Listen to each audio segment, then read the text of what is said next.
good, YouTube? I know it's been a while, but I'm coming back for another video. My very first video of 2015. Happy late New Year to you guys. And now I'm going to finally start doing my anime reviews. I promised mad long ago. This anime review is going to be a new anime that came out last year. It's a little different than what you guys probably used to.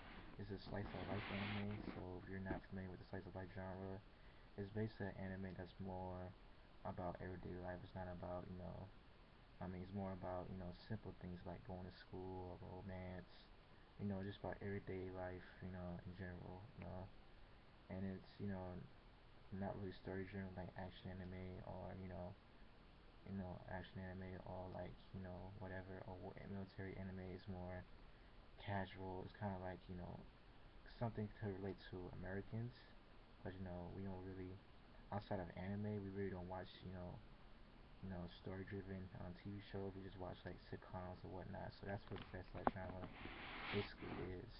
But it's a little more quirky, a little more erratic than American sitcoms. It goes to great lengths with comedy and stuff like that. So with that being said, this anime I'm about to review is called Barakamon.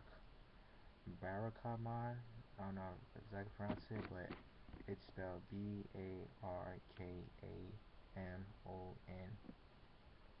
I'll try to link it to the description. But this anime is a slice of life anime, and it's pretty funny. I like it.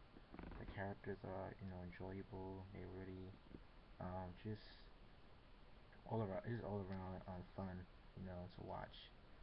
This anime is about a young painter.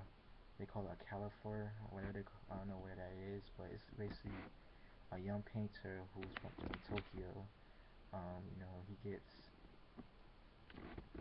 this guy looks at his art and he doesn't like it. So what he does, he gets mad and kicks him and kicks this old guy, who reviews his art, and it ends up getting kicked out of Tokyo. So his parents made a move to a small island in Japan, and he has to adjust to the whole lifestyle, being from a city boy to living in a country. So he meets this young villager who gets in an apartment, and then he meets this girl called Nara, I think her name is, and like she's a young little girl. She's like 7 years old. I mean, she's adorable and funny and just playful, but she's really like an inspiration to. She's really like but she also kind of like the voice of reason in the anime. Even though she's a young, playful girl, she's like kind of the voice of reason. She's always positive, always happy, and always has a good outlook on life. She's hardly ever sad about anything. So he goes to this small town, this little girl who stalks him. Then he gets, so of course she tries to go to great lengths to annoy him, but he just can't get rid of her. So he try to focus, but he seems he cannot focus on his artwork. So he thought he's quiet with her, but he still gets frustrated over the idea that his art wasn't good enough. So so then later on, he meets these two middle school girls who has a crush on him. Like, and keep in mind the main character is 23 years old, so he's like, kind of too old. So he's kind of too old to date these girls, but they have a crush on him and whatnot, and like, and they but and they interested anyway, they pretty interested in his artwork, so they try to help him out a bit. So he try to teach them the art of the artwork he does, and and like he try to make him perfect like him. They try to make him the best, but they get tired and frustrated because the art he does, it takes um it's not something you can force yourself doing. You have to do it when the time is right. It's not just something you can force it out. It's not like poetry or any art form. Basically, like you just can't force it out. You gotta let it flow. So he sees this he can't paint anything, and he has to go to Tokyo and review and so they can view his artwork. So he gets frustrated, but like with the little girl Naru, she helps him to just help him enjoy life and help him to not get so intense and not get so erratic or upset over anything. He's so prideful, being considering the fact that he's a grown man. He's around a whole bunch of children, and he's really doesn't have friends. He has one friend, one really good friend, but he lives in Tokyo, and now he's trying to adjust to the country life. So the friend from Tokyo returns with another artist like himself. He's 18. He lost to this guy, and he's like doesn't know anything about the art he does. So he gets upset about it, but he realized that the 18-year-old, doesn't know anything about, calligraphy, whatever they call it, calligraphy. And he doesn't know anything about that. So what he tries to do is he trying to get some, he try to get him, the main character, which I forgot to mention is Nara, Nara to move back to Tokyo, but and but he feels like he can't move back yet until, cause cause a small town, while it's different, drastically different from the city life, he likes it over there because he gets along with Naru and the kids, in the area. He gets along with them, and like it's a lot more peaceful and not slow paced than it is living in Tokyo. But but later on, like towards the end of the season, he gets he moves out of the apartment he was in, the village he was in. She sneaks back to Tokyo without telling Naru and her friends.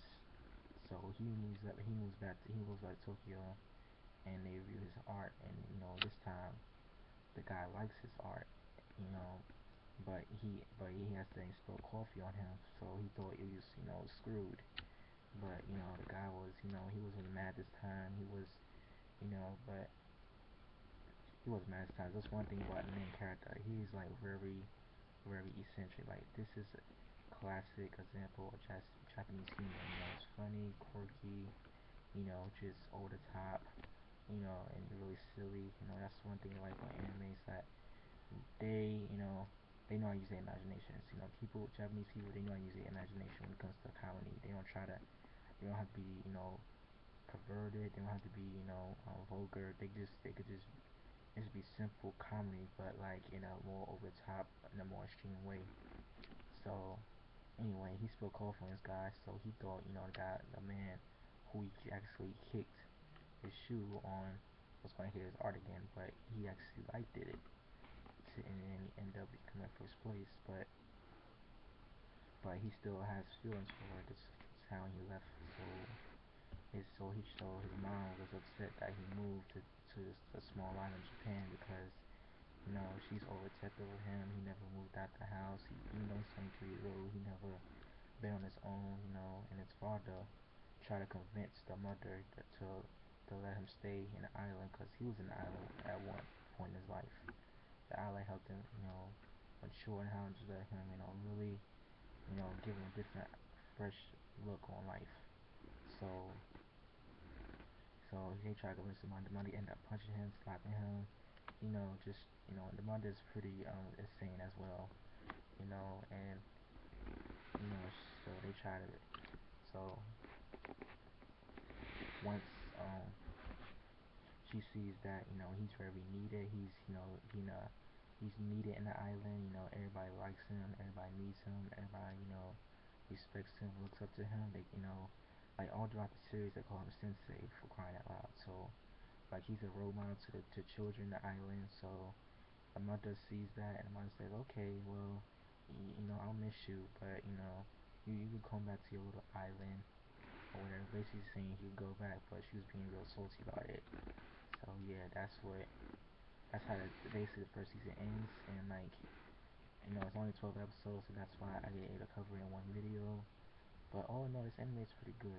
I like it. If you're a fan of slice of life anime, you will definitely enjoy this. This is like Kotaku's top five anime of 2014. So if you're even if you're not a fan of slice of life, you'll still kind of enjoy it. I mean, the humor is a little over the top.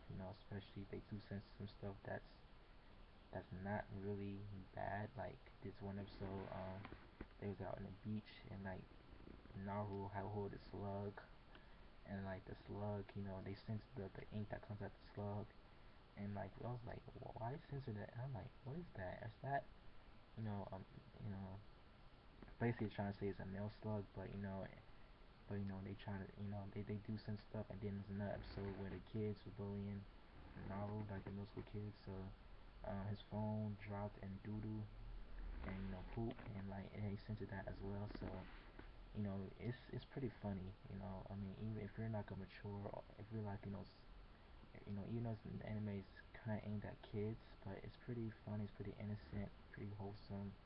It's one of those animes that your parents would enjoy as much as a 21-year-old would enjoy. So if I would rate this anime, I would give it a 10 out of 10. For the humor, the humor, and life lessons, and the characters and life lessons in this anime. It's pretty funny. I hope they do season 2 sometime soon. And that's my review, y'all. Peace.